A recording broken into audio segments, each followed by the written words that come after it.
오늘의 말씀은 오늘 말씀 스바냐 2장 4절부터 2장 15절 말씀입니다. 오늘 새벽에 하나님께서 우리에게 주신 말씀은 스바냐 2장 4절부터 2장 15절까지입니다.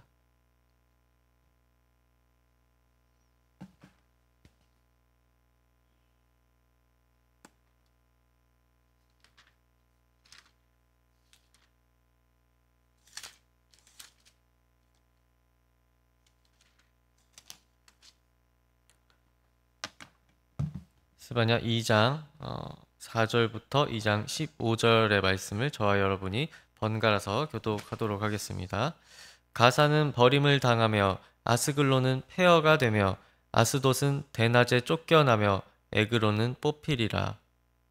주님 그렛 족속에게 화 있을진저 블레셋 사람의 땅 가나안아 여호와의 말씀이 너희를 치나니 내가 너를 멸하여 주인이 없게 하리라.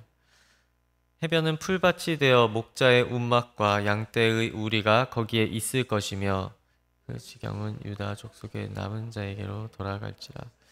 그들이 거기에서 양떼를 먹이고 저녁에는 아스글론 집들에 누우리니 이는 그들의 하나님 여호와가 그들을 보살피사 그들이 사로잡힘을 돌이킬 것임이라.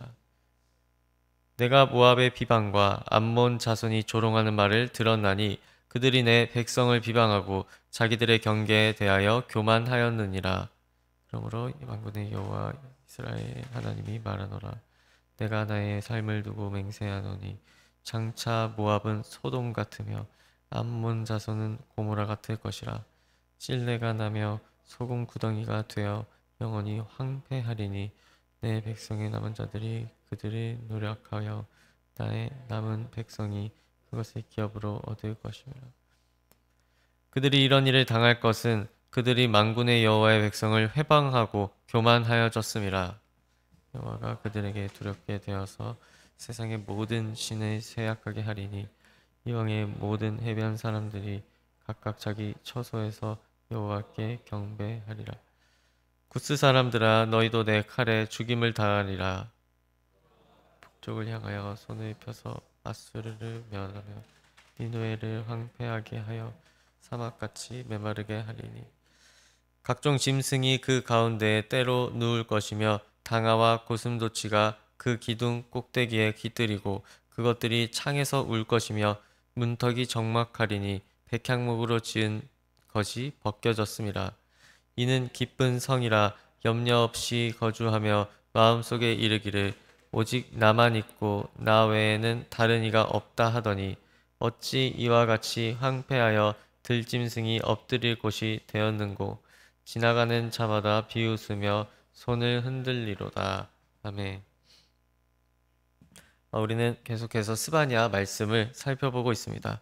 스바냐는 1장에 이어서 심판에 대한 예언을 2장에서도 이어나가고 있습니다. 1장의 내용이 하나님의 뜻을 거스른 이스라엘 백성들에 대한 심판이라면 2장의 내용은 다른 민족들에게 임하시는 심판을 의미하는 것이라고 볼 수 있습니다. 그러한 심판의 내용은 블레셋의 주요 4개의 도시에 대한 심판에 대한 이야기로 시작됩니다.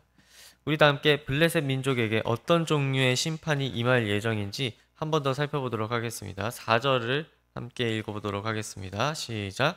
가사는 버림을 당하며 아스글론은 폐허가 되며 아스돗은 대낮에 쫓겨나며 에그론은 뽑히리라. 아멘. 가사가 버림을 당한다 이렇게 나와 있는데 이를 원어적 표현으로 살펴보자면 혼자 있도록 남겨두다 라는 뜻이 됩니다. 그러므로 이제 더 이상 주변 도시들이 가사를 돕지 않기 때문에 버려진 것처럼 될 것이다. 도움을 받을 수 없기 때문에 거기도 장차 이 가사라는 이 성읍도 비워질 것이다. 이렇게 될 것이라는 것을 알 수 있습니다.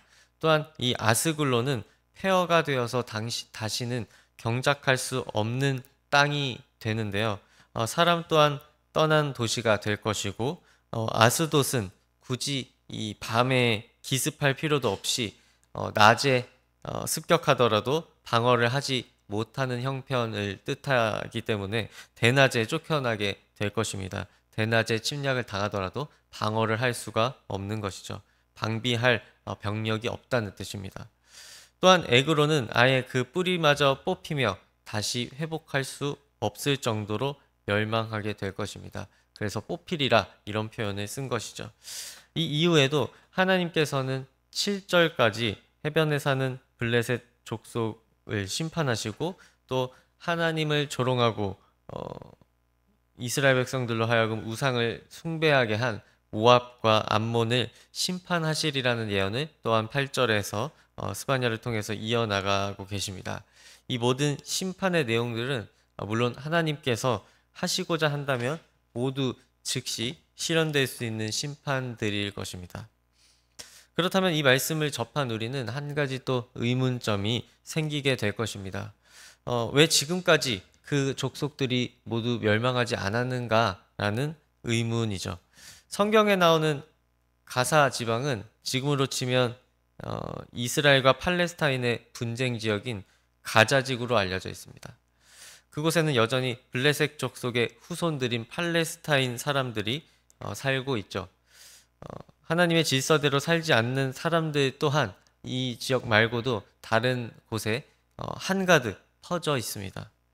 그런데도 불구하고 하나님은 여전히 하나님의 질서를 조롱하고 우상을 숭배하는 그 무리들을 심판하는 모양새가 아직까지 발견이 되지 않죠. 심판하지 않으시는 것처럼 느껴질 정도입니다.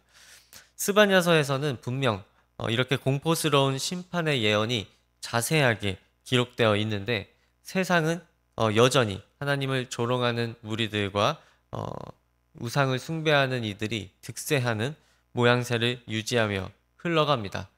그렇다면 이 모든 예언들은 그저 당시 사람들을 겁주기 위한 통치하기 좋을 만한 그런 내용에 불과했을까요? 그렇지는 않습니다. 성경의 전체 내용을 생각해 본다면, 그 맥락을 생각해 본다면 왜 이러한 심판의 예언을 하셨는지 그 의미를 유추해 볼 수 있습니다. 성경의 내용을 한 문장으로 굳이 또 요약을 해야 한다면 우리를 향한 하나님의 사랑의 여정이라고 볼 수 있습니다. 그 하나님의 절절한 외사랑은 창세기에서부터 시작되죠. 우리를 향한 사랑이 거기서부터 시작이 됩니다. 우리들을 사랑하셔서 모든 것을 준비해 놓으신 그 하나님의 이야기, 그리고 아담이 배반하는 이야기, 그 준비해 놓으신 하나님의 그 사랑을 배반하는 아담의 이야기가 나옵니다.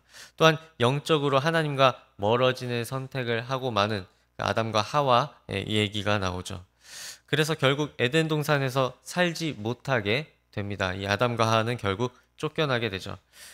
이들이 에덴 동산을 나가게 될 그 당시에도 하나님은 이 벌을 주어서 만족한다라는 어떤 그런 마음이 아니라 그저 아담을 이 내쫓는 것에 마음이 있으셨던 것이 아니라 하나님께서는 아담과 하와가 밖에 나가서 하게 될 고생을 생각하셨습니다. 그래서 그것을 아셨기 때문에 그들을 지켜줄 수 있는 가죽옷을 직접 해서 입혀서 보내주십니다.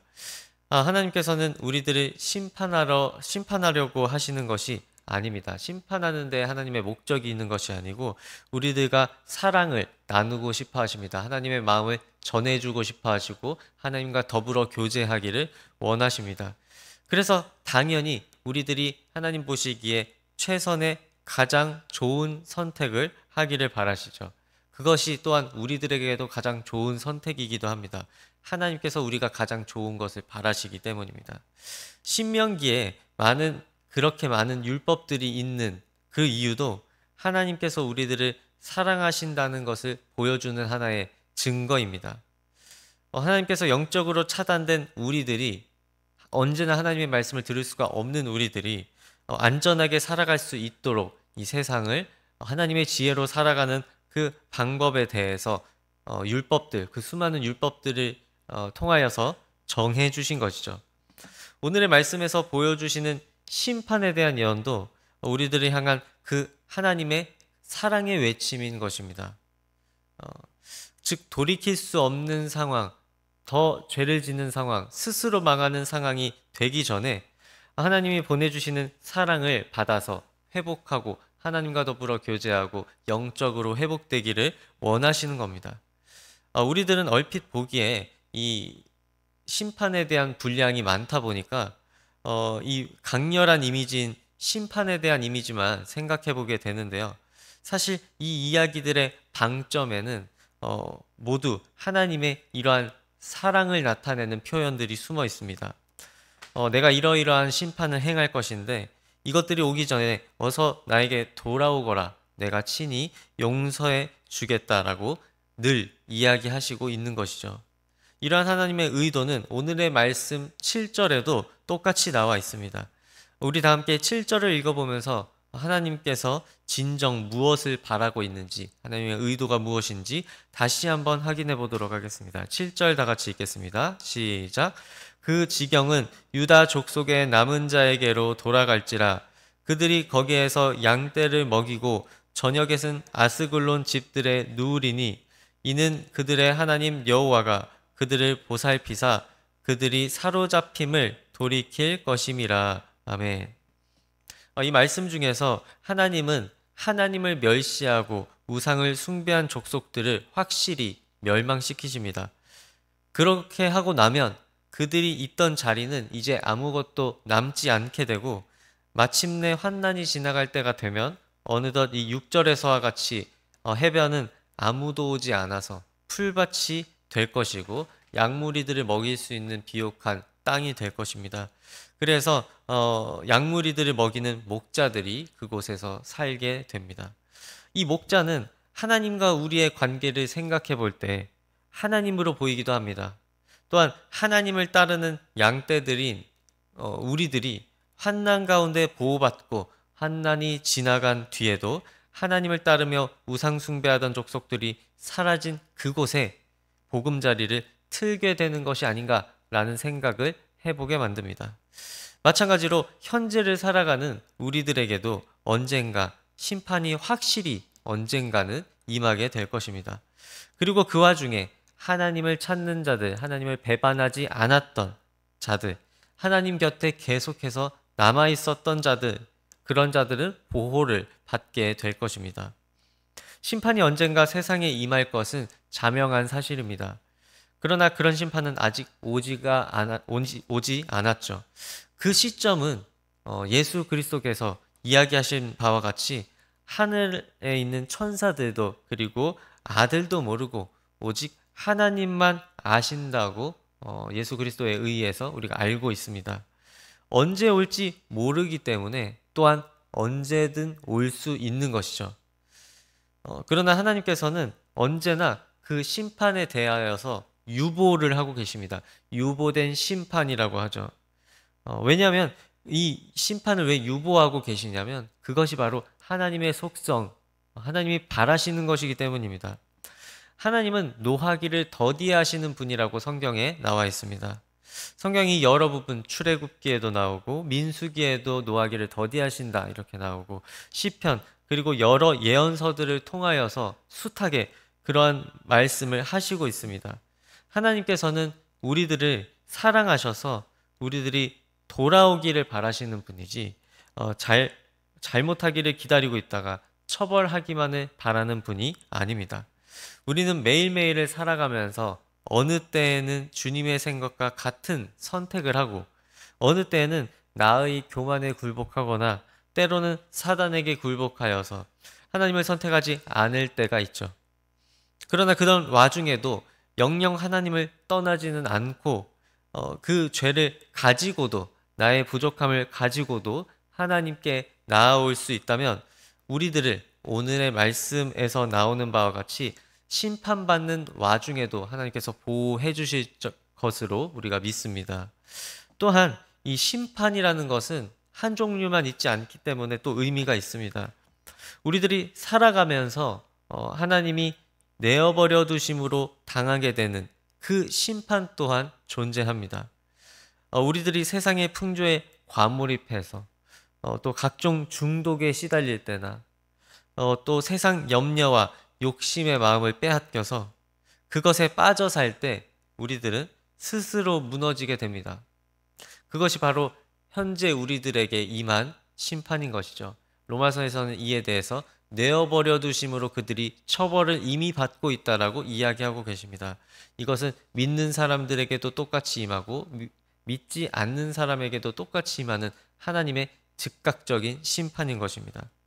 이 세상을 다 끝내는 그 심판이 아니고서라도 우리들이 일상 속에서 받게 되는 그런 심판이 있다는 것입니다. 순간순간 하나님을 선택하지 않으면 그 즉시 심판받는 것과 같은 고통에 시달리면서 우리들은 살아가게 되는 것입니다. 그것들은 세상의 어떤 세상 염려가 될 수도 있고 우리가 과몰입하게 되는 어떤 우상이 될 수도 있을 것입니다. 그러한 현실 가운데에서 그렇게 고통받을 수밖에 없는 죄인이 될 수밖에 없는 그러한 현실 가운데에서 또한 우리가 하나님을 부르짖을 때 그럼에도 불구하고 기꺼이 하나님을 부르짖고 하나님 편에 서려고 할 때 또한 하나님이 하신 것을 그대로 행하고자 노력하고 갈등하고 몸부림치려 할 때 주님이 선사해 주시는 그 보호를 받을 수 있을 줄로 믿습니다. 그리고 주님께서 인도해 주시는 대로 오늘 말씀에서 나오는 것처럼 그 푸른 초장으로 우리가 어디로 갈지는 알지 못하나 양떼로서는 어디로 갈지 알지 못하나 하나님께서 인도해 주시는 그 푸른 초장 우리들을 먹여 살리실 수 있는 곳으로 알아서 인도해 주시고 그곳에서 우리는 터전을 잡으면서 하나님과 더불어서 즐겁게 또한 평안하게 살아갈 수 있을 것입니다. 사랑하는 성도 여러분, 오늘은 우리가 그리스도인으로서 살아가고 있다지만 또 알게 모르게 짓고 있던 우리들과 하나님만 알고 있는 그 은밀한 죄가 있는지를 생각해 보기를 원합니다. 더 늦기 전에 그 은밀한 죄에 대해서 하나님과 이야기해 보기를 원합니다. 언제나 우리를 사랑하셔서 심판을 유보해 주시고 있는 주님의 이 애타는 그 외침을 보면서 느끼면서 또한 주님에게로 다시 되돌릴 삶의 자리가 있다면 너무나 벗어난 우리 삶의 어떠한 자리가 있다면 주님과 대화하면서 그 길을 찾아달라고 돌아올 수 있게 해달라고 우리 함께 기도하기를 바라고 또한 주님이 내어버려 주심으로 당하게 되는 이 심판받을 모습이 심판받기 적절한 모습이 우리 안에 있다면 그것에 대해 회개하고 그 죄 가운데서 꺼내야 달라고 간구하여서 다시금 우리 영이 평안을 얻게 될 푸른 초장으로 인도될 수 있는 저와 여러분이 되시기를 주님의 이름으로 간절히 소망합니다. 제가 기도하겠습니다.